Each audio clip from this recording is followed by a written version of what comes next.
Hello friends, welcome to PSC mania. तो आज हम 19 मई 2020 का द हिंदू एल12 जो है डिस्कस करेंगे। लेकिन उसके पहले हम कुछ इंपॉर्टेंट इन्फॉर्मेशन जो है जान लेते हैं।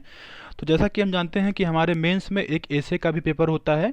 और जानते हैं एक अच्छा एसे और एक इफेक्टिव एसे लिखने के लिए जो हमारे इंपॉर्टेंट पर्सनालिटीज़ हैं पूरे विश्व में, उनके कोटेशंस को अगर हम कोट करते हैं हमारे एसे में, तो एक जो हमारा एसे है सुंदर हो जाता है, एक अच्छा हो जाता है और एक इफेक्टिव भी लगता है। तो इसी चलते हम लोग एक पर डे आपका एक कोटेशन देंगे, ऐसा आप स्क्रीन पे देख सकते हैं। पहला आपका जो है कोटेशन जो है आपका नेल्सन मंडेला द्वारा है एजुकेशन सेक्टर में जो है।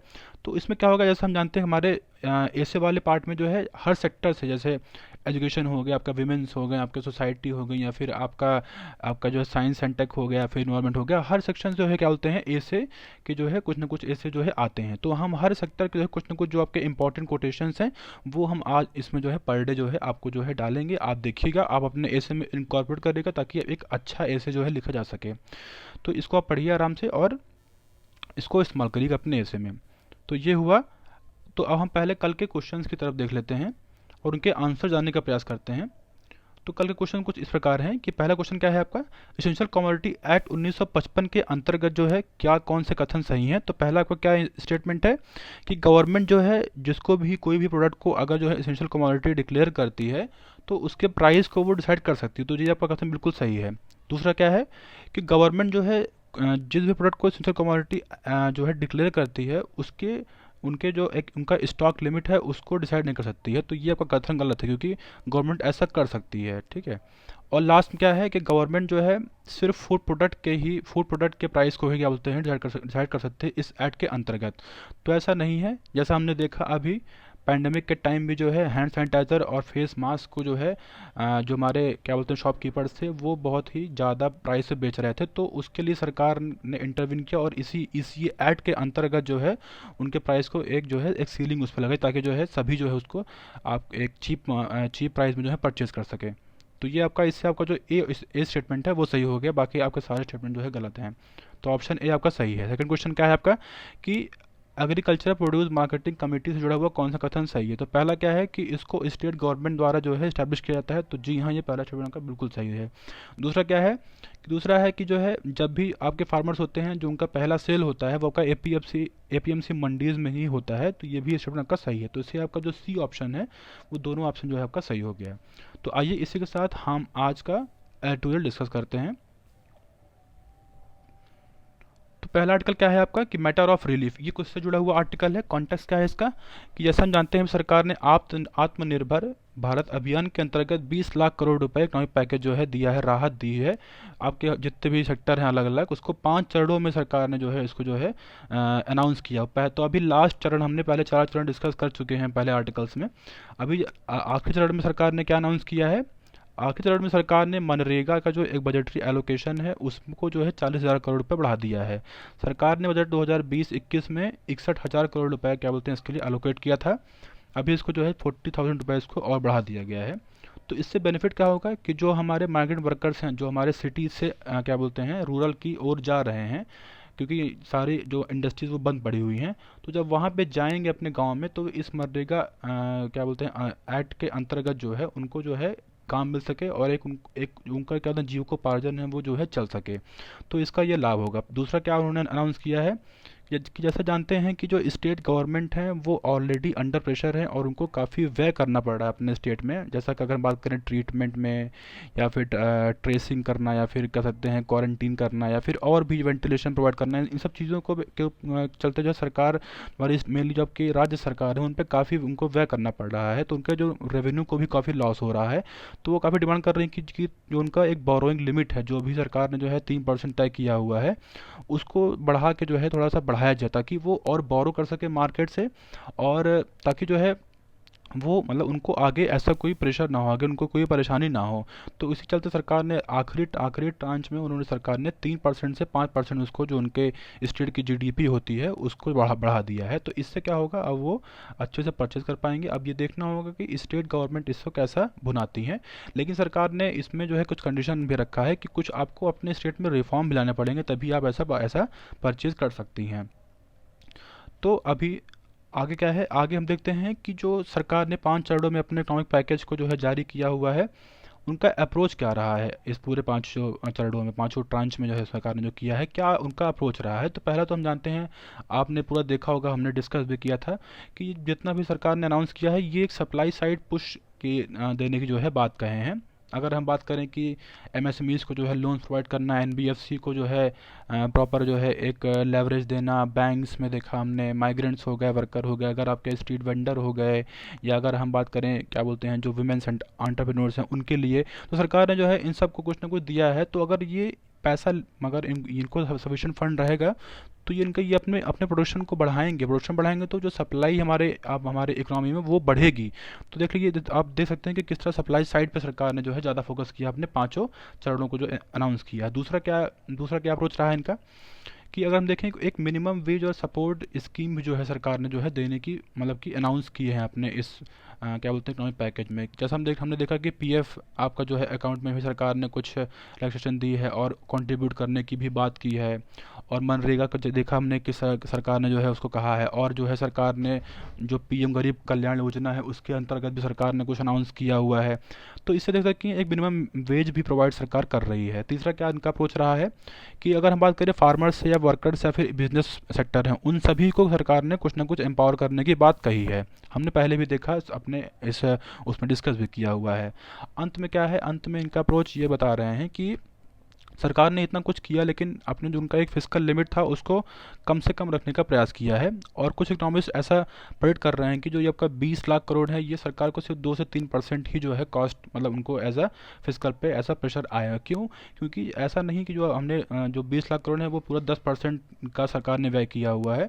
ये आपका पहले जो आपका जो बजटरी एलोकेशन था उसको भी इसमें किया इंक्लूड।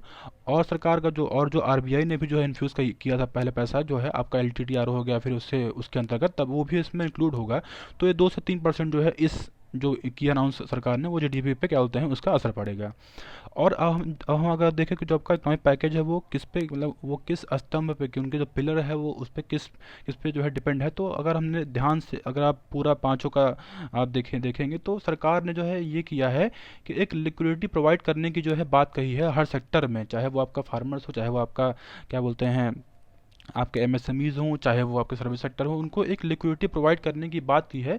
क्योंकि मान लीजिए जब हमारा मान लीजिए एपिडेमिक जो आपका ये है वो ख़त्म होगा तो उससे भविष्य में जो है क्या बोलते हैं जो हमारी इकोनॉमिक एक्टिविटी है उनको रिवाइव किया जा सके। क्योंकि मान लीजिए सरकार प्रॉपर अमाउंट में लोगों को पैसे प्रोवाइड नहीं कराती, तो मान लीजिए जब खत्म होता तो उनका पैसे नहीं रहते, तो जो इकोनॉमिक एक्टिविटी तो जो एक साइकिल होती है हमारे इकोनॉमी की वो जो है फिर से रिवाइव नहीं हो पाती। तो सरकार का ये इसी स्तंभ पे सरकार ने जो है अपने जो आपका पैकेज है वो जारी किया हुआ है। फिर क्या कह रहे हैं ये कि सरकार ने जो है डिमांड साइड को जो है उसको जो है अभी फ्यूचर के लिए जो है रोक के रखा है। क्योंकि अभी वो सरकार देख रहे हैं, सरकार जो है कि एक कह सकते हैं कि एज अ एक्सपेरिमेंटल बेसिस पे जो है एज अ उनका एजम्पशन है कि एक अगर सप्लाई साइड पे जो है पुश किया जाएगा तो भविष्य में जो है ये जब ये प्रोडक्शन बढ़ेगा तो लोगों को जो है इनकम मिलेगी, तो फिर एक जो डिमांड की जो एक वो है प्रॉब्लम है वो भी दूर होगी। तो ऐसा इनका सरकार का प्रेडिक्शन है उसको ओपन रखा है। और अब भविष्य मान लीजिए ऐसी कोई सिचुएशन बनती है या सरकार का जो ये है स्टिमुलस पैकेज ये अच्छे से काम नहीं करता है तो सरकार जो है जीएसटी रेट्स को कुछ महीनों के लिए भी, कुछ साल के लिए क्या बोलते हैं ख़त्म कर सकती है। या फिर जो हमको एक इनकम टैक्स का एक स्लैब होता है उसको भी जो है टेम्पररी जो है पोस्टपोन कर सकती है सरकार। ऐसा मतलब कि उनके पास ऑप्शंस हैं।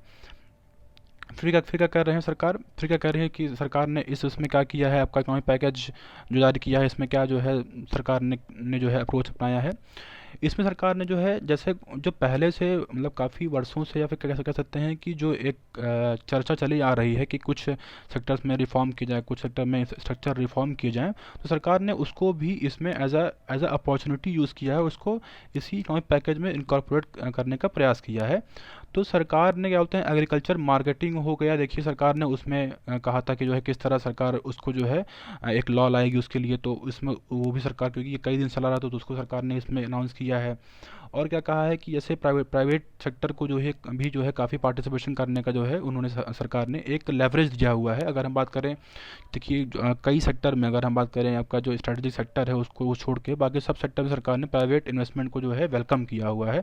और हम बात करें जो एक डिफेंस सेक्टर था उसमें इन्वेस्टमेंट की बात थी, तो सरकार ने एफडीआई लिमिट को 73% बढ़ा दिया है। तो ये भी एक जो है एक वेलकम स्टेप है, क्योंकि हम जानते हैं सरकार काफ़ी मात्रा में आर्म्स एम्यूनिशन जो है बाहर कंट्री से इंपोर्ट करती है। तो इससे जो है एक उनको पुश मिलेगा, जो प्राइवेट सेक्टर है वो उनका एक प्रोडक्शन बढ़ाएंगे, तो सरकार को भी इससे जो है एक इम्पोर्ट जो करती है तो उससे भी सरकार को कुछ ना कुछ जो है लाभ मिलेगा ही भविष्य में आगे। और अंत में इनका ये कहना है कि सरकार मतलब ये देखना वाली बात होगी कि किस तरह जो है एक कह सकते हैं सरकार ने एक गैम्बलिंग टाइप का किया, क्योंकि अगर डिमांड अगर सप्लाई आगे पुश नहीं होती, फिर डिमांड को आगे ये बढ़ाती नहीं है, तो फिर क्या होगा कि आगे भविष्य में जो है सरकार को काफ़ी झेलना पड़ सकता है। तो ये पूरा आर्टिकल था हमारा। नेक्स्ट आर्टिकल क्या है आपका, अजॉल टू नेशनल एनर्जी सिक्योरिटी। ये किससे जुड़ा हुआ आर्टिकल है, ये हमारा जो क्या बोलते हैं इलेक्ट्रिसिटी है उससे जुड़ा हुआ आर्टिकल। सरकार ने उसमें अभी देखिए हाल ही में कुछ अनाउंस किया था, तो उसी के चलते ये आपका एक इलेक्ट्रिसिटी एक्ट 2003, उसमें जो सरकार ने कुछ अमेंडमेंट करने की बात की है, उसके लिए बिल भी 2020 में सरकार ने पारित किया था पार्लियामेंट में। तो उसमें क्या क्या जो है प्रोविजंस हैं उसको हम अभी आगे डिस्कस करेंगे, लेकिन पहले हम जान लेते हैं कि और इस जो भी अमेंडमेंट सरकार लाई है उससे जो डिस्कॉम्स जो हमारे आपके डिस्ट्रीब्यूशन कंपनीज होती हैं हर स्टेट में होती हैं, तो जो हमारी बिजली को जो है सप्लाई करती हैं, जो हमारे घरों में बिजली आती है वो हमारे डिस्कॉम्स के ही द्वारा जो है प्रोवाइड की जाती है। उनको बिलिंग हम लोग करते हैं, उन्हें करते हैं। तो वही वो ऑलरेडी क्या बोलते हैं अंडर प्रेशर हैं काफ़ी, अगर हम बात करें पैसे की उसमें या फिर बात करें और भी चीज़ें, तो वो काफ़ी अंडर प्रेशर हैं। तो ये जो अमेंडमेंट सरकार लाई है उससे उनको और दिक्कतों का सामना कर पड़ सकता है आगे भविष्य में।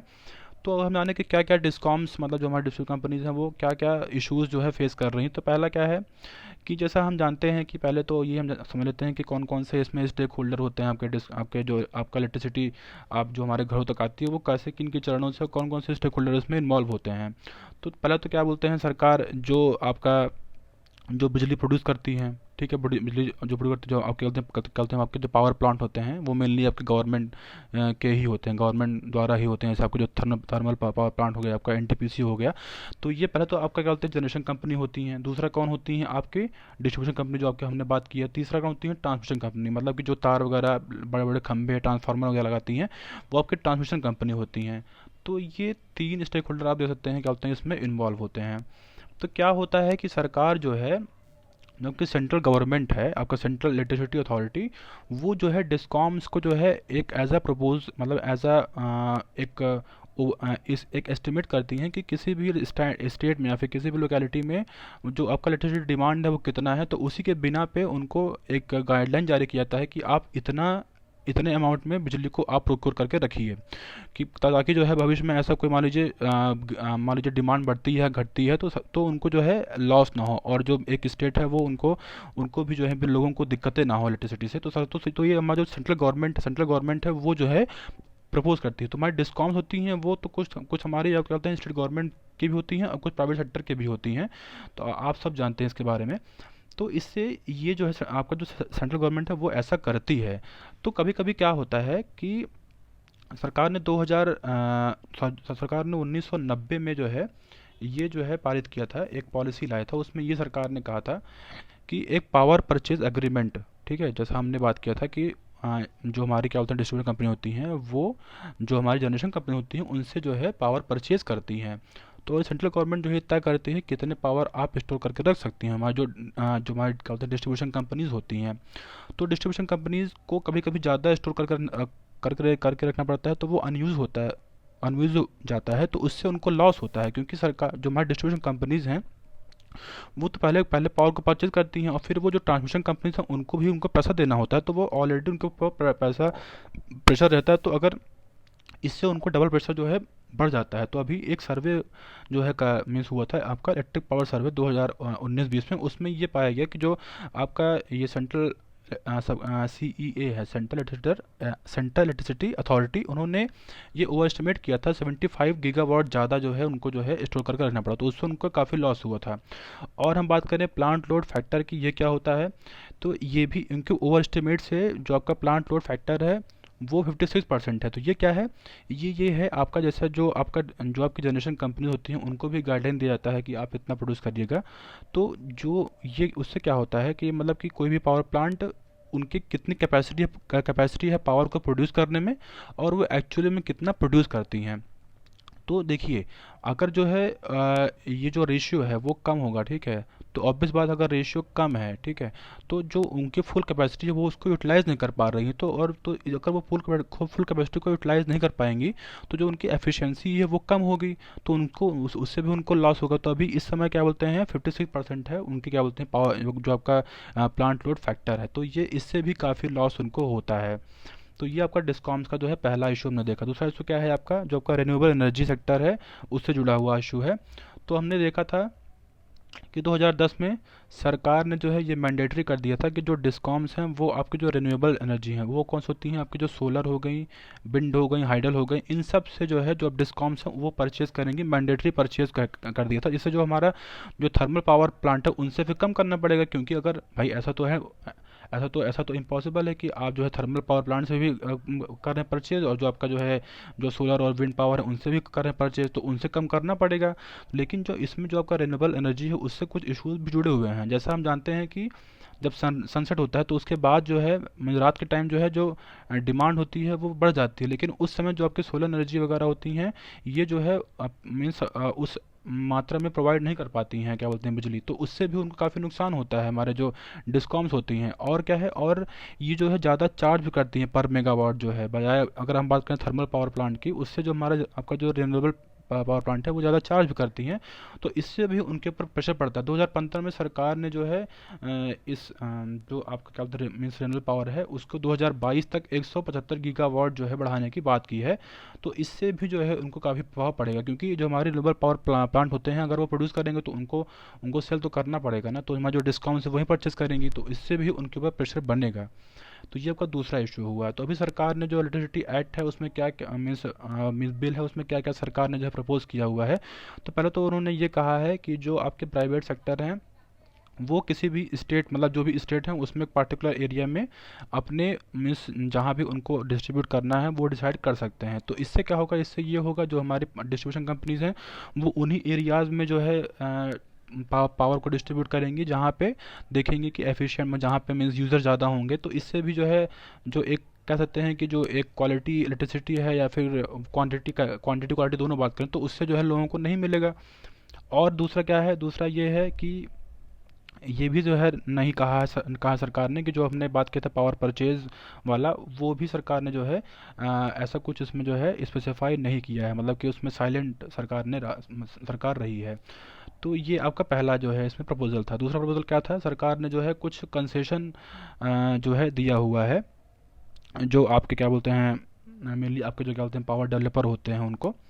तो अगर उनको कंसेशन मिलेगा तो क्या होगा, इससे क्या होगा, जो हमारे डिस्कॉम्स होंगी उनको भी उनको प्रभाव पड़ेगा ही पड़ेगा, क्योंकि उनको भी सप्लाई जो है क्या बोलते रुक जाएगी, तो उनको जो है मीन्स आगे भी जो है उनको प्रॉब्लम होगा। तो ये दूसरा प्रपोजल था। तीसरा प्रपोजल क्या है, तीसरा प्रपोजल आपका सरकार ने क्या किया है कि जो आपका एक क्रॉस सब्सिडी है, ठीक है, उसको एलिमिनेट करने की बात की। क्रॉस सब्सिडी क्या होती है, क्रॉस सब्सिडी आपको क्या बोलते हैं, जैसा कि क्या होता है कि सब्सिडी सरकार देती है, जैसे जो हमारे मीन्स लोग हैं, जो हमारे मीन्स उनको जो है काफ़ी लाभ होता है, ठीक है।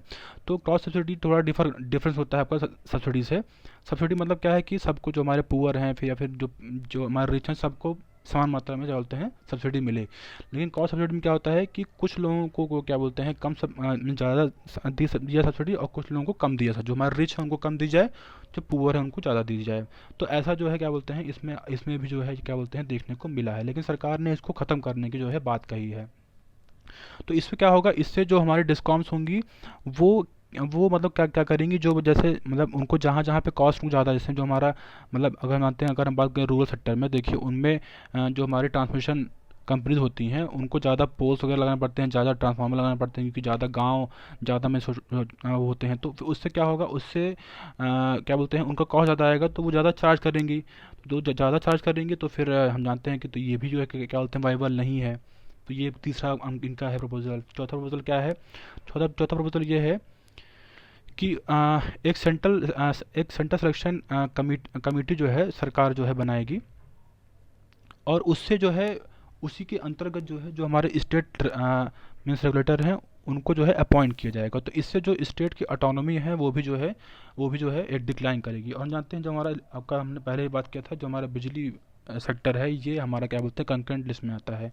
पांचवा आपका क्या है इसमें प्रपोजल कि जो आपका इलेक्ट्रिसिटी कॉन्ट्रैक्ट इन्फोर्समेंट अथॉरिटी है उसमें जो मेंबर होंगे और उसमें जो आपके जो चेयरमैन होंगे वो भी आपके जो सेंट्रल सिलेक्शन कमेटी है वही डिसाइड करेंगे। तो इससे जो क्या बोलते हैं एक जो स्टेट इलेक्ट्रिसिटी रेगुलेटरी अथॉरिटी है, कमीशन होती है, वो उनके पावर को इसमें इसमें जो है कर सकते हैं कि उनको जो है कम कर दिया गया है, उसे खींच के जो है इसमें इनको जो है डाल दिया गया है। तो इससे क्या होगा, इससे जो है स्टेट की इकोनॉमी जो है इससे भी जो है बुरी तरह होगी प्रभावित, क्योंकि जो है अगर स्टेट रेगुलेट नहीं कर पाएगा तो जो हमारे स्टेट में लोग हैं उनको जो है प्रॉपर एक क्वालिटी और एक क्वांटिटी इलेक्ट्रिसिटी जो है मीन्स प्रोवाइड नहीं हो पाएगी।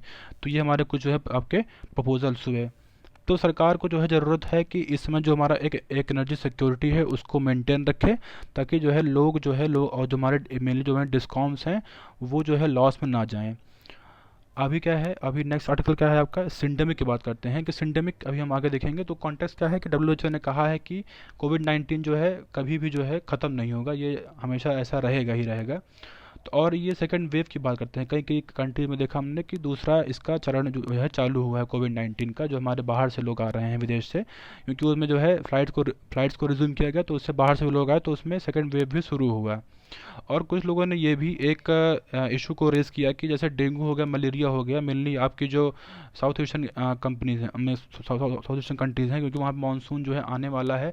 तो जैसे बरसात होती है तो जो हमारे मलेरिया हो गया, डेंगू हो गया, वहाँ पे ज़्यादा आने का खतरा रहता है। तो एक कह सकते हैं कि और भी जो मीन्स हैं बीमारियां हैं वो आने का खतरा है।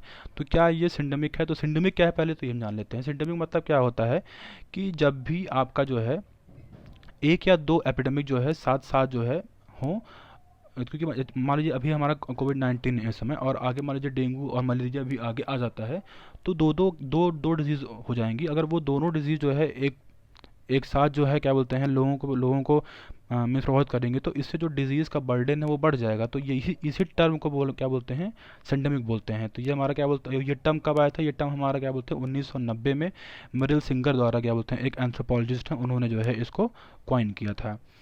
और फिर क्या कहा था कि सरकार ने ये भी कहा था, जैसा उन्होंने कहा कि जो हमारा मीन्स वो है डब्ल्यू एच ओ, उन्होंने कहा जिस तरह आज लोग जो है HIV के साथ जीना सीख लिए हैं, उसी प्रकार कोविड-19 के साथ भी जो है में जो हमारे मीन्स पीपल हैं पूरे विश्व में उनको जो है रहना सीखना पड़ेगा। और कुछ एग्जांपल भी देते हैं, जैसा 1957 में जो है एशियन इन्फ्लुएंजा पेंडेमिक आया था, उस समय भी क्या बोलते हैं एक वायरल और एक बैक्टीरियल सिंडेमिक देखने को जो है मिला था, क्योंकि साथ साथ उसमें कुछ बैक्टीरियल आपके जो है डिजीज़ भी जो है उसमें आई थी। और फिर क्या केनिया में एक बार जो हमारा जब ये HIV इन्फेक्शन हुआ था, तो उस पे जो लोग थे वो मेनली तो आपके HIV से ही इन्फेक्टेड थे, लेकिन जो मलेरिया से मोस्ट ऑफ द पीपल क्या होते हैं अफेक्टेड, तो वहाँ भी एक सिंडेमिक देखने को मिला था।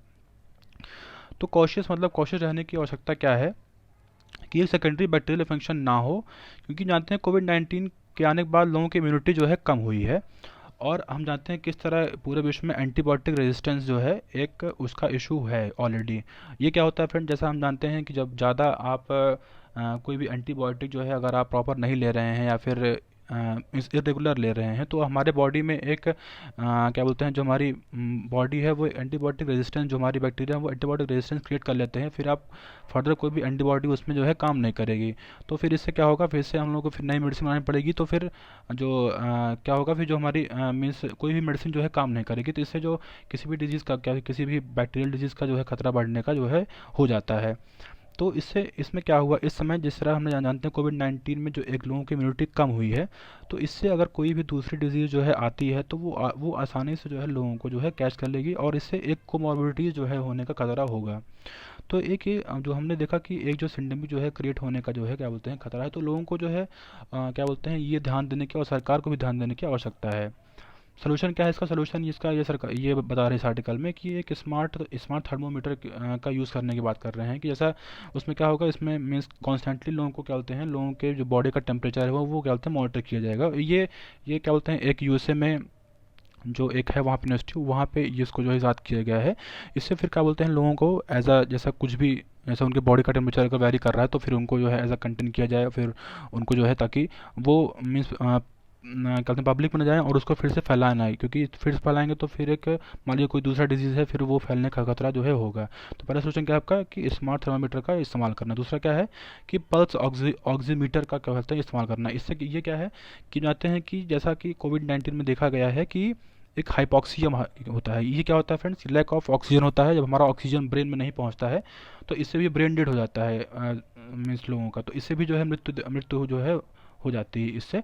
तो ये भी इसका इस्तेमाल करेंगे, जो हमारा ऑक्सीमीटर है उससे ये चेक करेंगे ब्रेन में जो कहते हैं लेवल ऑफ ऑक्सीजन है वो क्या है। तो इससे भी इसको भी इस्तेमाल करने का जो है ज़रूरी है। तो साथ साथ जो हमारा पीसीआर टेस्ट, जो हमारे कहते हैं रैपिड टेस्टिंग किट्स है, उनका भी इस्तेमाल किया जाए और कोई भी ऐसा फर्दर क्या बोलते हैं डिजीज़ ना क्रिएट हो, ताकि जो है जो एक डिजीज़ बर्डन है कंट्री में वो जो है ना पड़े और एक होने बाद के सिंडमिक का जो है क्या बोलते हैं एक सिंडमिक जो है क्रिएट ना हो। तो ये पूरा आर्टिकल आज हमने डिस्कस किया। तो आज के लिए इतना ही है फ्रेंड्स, लेकिन हम आज के क्वेश्चंस देख लेते हैं एक बार। आप स्क्रीन को पॉज करिए और इन क्वेश्चंस का इस क्वेश्चंस का आंसर जो है आप कमेंट सेक्शन में डालिए। इसका हम आंसर कल डिस्कस करेंगे। तो आज के लिए इतना ही है फ्रेंड्स, थैंक यू।